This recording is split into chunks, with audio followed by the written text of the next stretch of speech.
Unmarked graves, a family that worshipped the dead, and a ridge the locals still refused to name out loud. The Ockermans made a life out of all three. They came to the Ozarks sometime in the 1840s and settled on a limestone spine of land the old survey maps left completely blank. Within a single generation, the families around them stopped trading with them, stopped speaking to them, and eventually stopped admitting they existed at all. However, the deeper you dig into what actually happened on Corpse Ridge, the clearer one thing becomes. The Ockermans were never trying to hide. They wanted to be found. And before we go further, I need to pause for a second, because what I'm about to tell you gets significantly darker, and I realized a while ago that some of this cannot be fully explained in a video format. The complete reconstruction of what the county quietly removed from Corpse Ridge, the layout of the burial ground, the way they first built it, the words they carved into the tree line, the names and the dates of every Ockerman the census refused to count. I put it all into a written document. It's linked below and the QR code is on your screen. Now let's continue. To understand the Ockermans, you first have to understand the land they chose. Corpse Ridge does not appear under that name on any official record. The State Survey calls it Section 19, an unremarkable stretch of hardwood and limestone in the deep Ozark backcountry, the kind of place that looks like nothing at all from the road. But the settlers who lived within a day's ride knew it by the older name, and they used that name the way you use a warning. Nobody built there. Nobody hunted there. Nobody let their children wander in that direction after dark. The reason had less to do with superstition than you would think. It had to do with the ground itself. The ridge sits on a shelf of soft, porous limestone, cut through with hollows and seasonal creeks. Every spring, the meltwater and the heavy rains ran down through those hollows and pushed the soil apart from underneath. The land never held anything for long.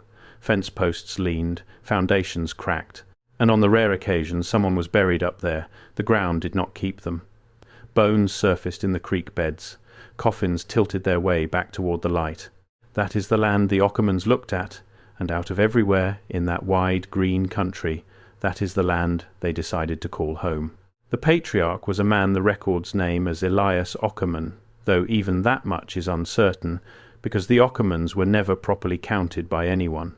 When the first federal census taker rode out to section 19 inches 1,850, he made a single line of notes in the margin of his ledger and rode straight back out again.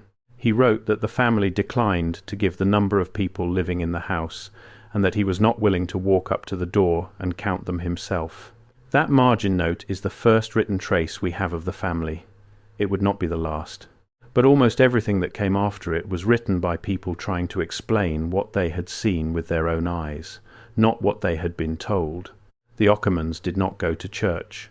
In that region, in that century, the nearest congregation was not just a building. It was the entire social world, the place where you were married, mourned, fed, and forgiven. To stand outside of it was to stand outside of everything. But with the Ockermans it went far beyond simple absence. The family had a doctrine of their own, stitched together from fragments the neighbours could never fully reconstruct. What little survives of it comes from the small handful of outsiders who spoke with them directly and came away shaken. The Ockermans believed that death was not a departure.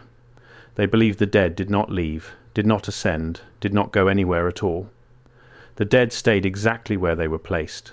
They stayed, and they listened, and the living owed them an ongoing debt that could never be fully paid. A grave, in the Ockerman understanding, was not a resting place, and it was not an ending. It was an address. And an address, once it existed, had to be maintained. Maintenance, for the Ockermans, was not a figure of speech. The few accounts that survive agree on the shape of it, even when they disagree on every other detail. The dead had to be spoken to. They had to be kept close, kept clean, kept aware that they had not been forgotten. On certain nights of the year, the whole family was said to gather around the remains they had recovered and hold something halfway between a meal and a vigil, setting out food that no living hand ever touched. The debt the Ockermans believed they owed was never paid once and finished. It was paid again and again, every season, for as long as the family drew breath. And the moment a debt like that goes unpaid, in their doctrine, is the moment the dead stop merely listening and start to want.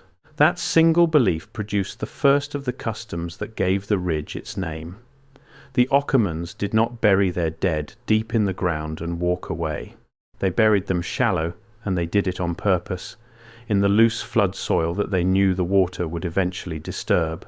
When the spring came and the ground gave the bones back up, the family did not treat it as a horror. They treated it as a homecoming. They would go out, gather the surfaced remains, clean them with what witnesses described as an almost tender care, and carry them back inside the house. A circuit preacher who passed through the county in the 1860s left an account that people repeated in low voices for decades afterward.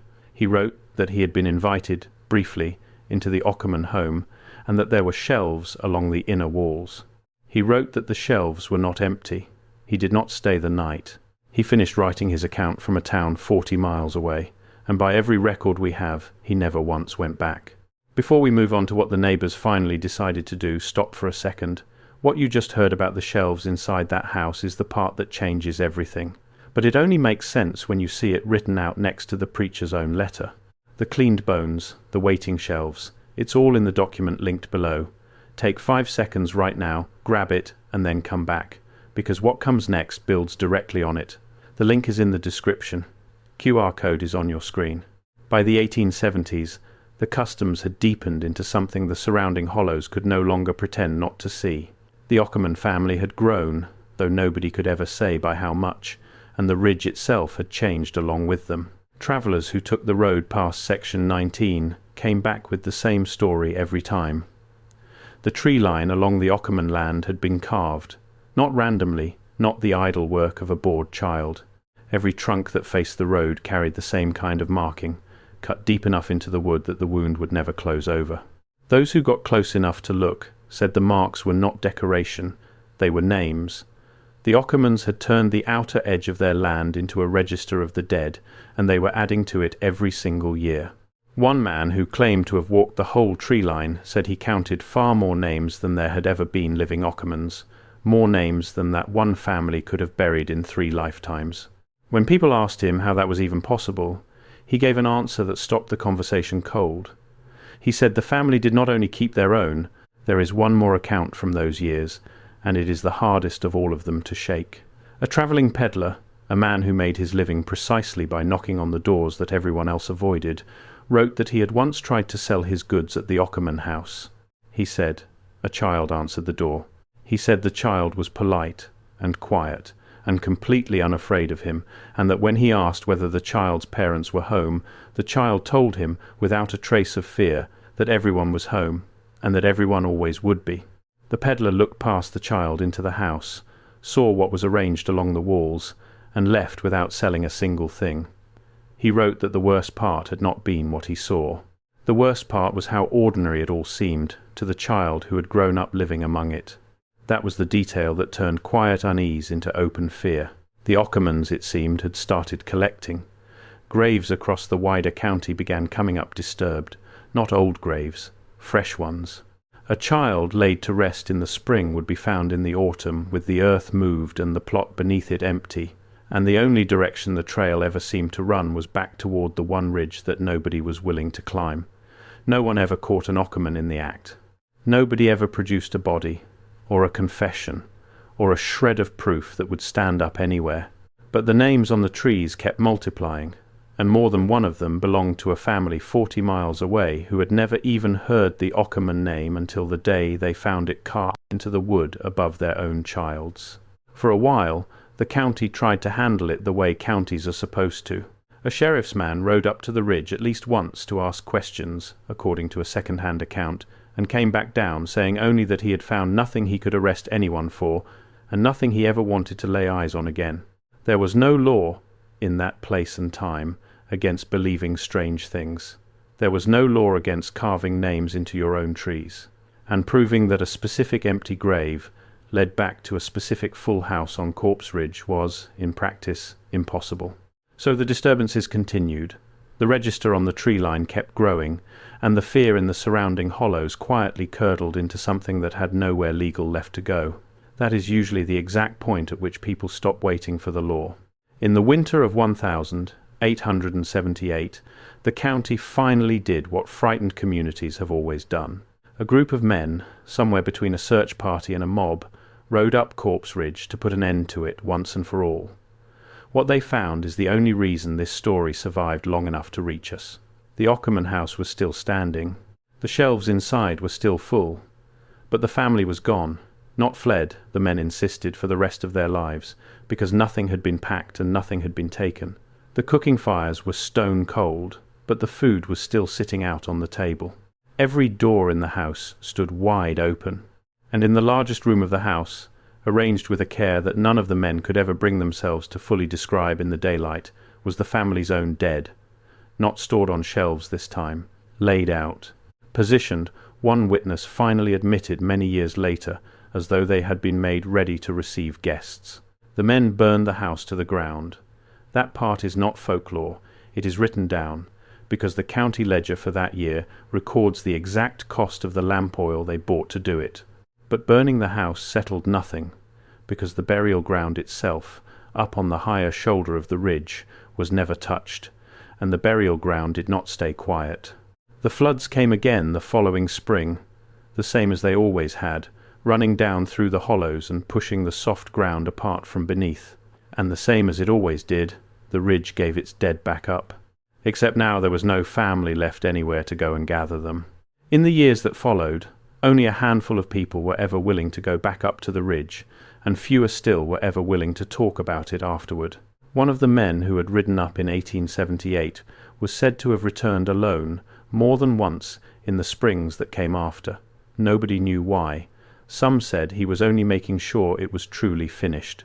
Others said he had started, quietly, to believe the Ockermans had been right about something, and that once that thought took hold, he simply could not stay away. He never carved a name into anything, as far as anyone ever knew. But he was found, years later, dead of natural causes in his own bed, with the doors of his house standing open and the fire in his hearth gone cold. What actually happened to the Ockermans themselves has never once been answered. There is no record of them ever settling somewhere new. No later census anywhere in the state picks them back up. No grave in any cemetery for 100 miles carries the family name. They simply stop. The most grounded explanation is also the simplest and the ugliest. A family that lived in flood ground and shallow graves, in a house full of the dead, in a region that had grown to hate them, could easily have met an ordinary and violent end that the whole community then agreed to never speak of again. The men who burned that house had every reason in the world to keep their mouths shut. And quiet men leave very thin records behind, and thin records are precisely what we have been left holding here. But that explanation has one hole in it that no one has ever managed to close. The hole is the arrangement in the largest room. The Ockermans laid out their own dead to receive guests, and then they were gone before any guests arrived. Which means they knew the men were coming. They had time to run, and they chose not to run. They stayed long enough to prepare a welcome, and then they vanished out of a house, with every door standing open and every fire gone cold. Whatever the Ockermans believed about the dead staying exactly where they were placed, they seem, in the end, to have believed it about themselves. They left an address. They just made certain that no one living would ever be able to maintain it. Today, Section 19 is state forest. The road the carved tree line once faced grew over and disappeared generations ago, and the county maps have never once restored the older name to that ridge. If you drive out there now and ask the families who have lived in those hollows for as long as anyone can remember, most of them will tell you, plainly and honestly, that they have never heard of the Ockermans at all. A few of them will go very quiet, and then quietly change the subject. And every spring, when the seasonal floods still run down through that low ground exactly the way they have for 200 years, the ground up on that ridge still does the one thing it has always done, the one thing that drew a truly godless family to it in the first place. It refuses to hold what is buried in it, it gives it back. If this is the kind of history the record tried to bury, this channel is where we dig it back up, one erased place, and one buried name, at a time. Subscribe, and the next reconstruction will reach you before anyone ever gets the chance to hide it again.